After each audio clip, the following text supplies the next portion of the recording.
New tonight, as we move past Hurricane Helene, leaders of disaster relief groups say there is still work to be done.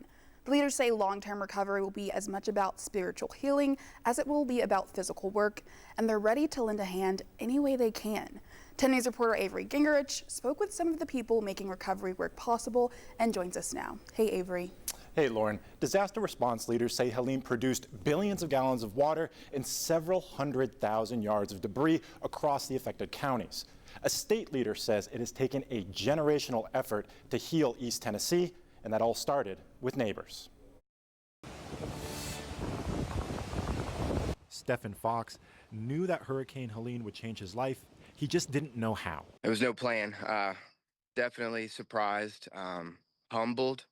I remember every morning that I couldn't have done this by myself, and our team couldn't have done it by ourselves. Fox started volunteering right after the storm. He met other passionate volunteers and founded a nonprofit. He says over the past year, his team has used word of mouth and a servant's heart to coordinate grassroots recovery efforts across Helene-affected communities. Fox says his team has worked alongside hundreds of other passionate volunteers. We have a motto, it's called We Bring Help, Hope, and Healing. And the first thing we want to do is bring the help.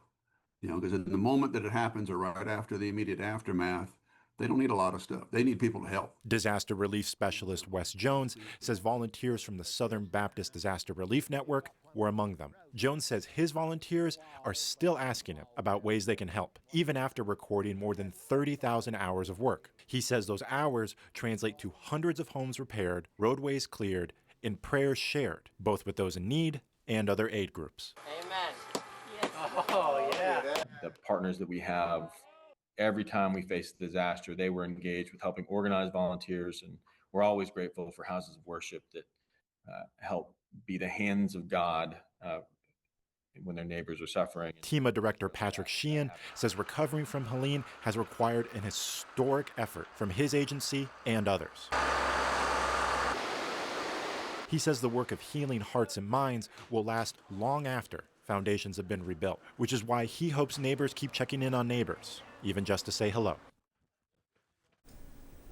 Now, one of the leaders I spoke with told me that a donation warehouse that his group runs received millions, and I'll repeat that, millions of dollars worth of donations between September, right after Helene, and the end of last year. Lauren? Thanks, Avery.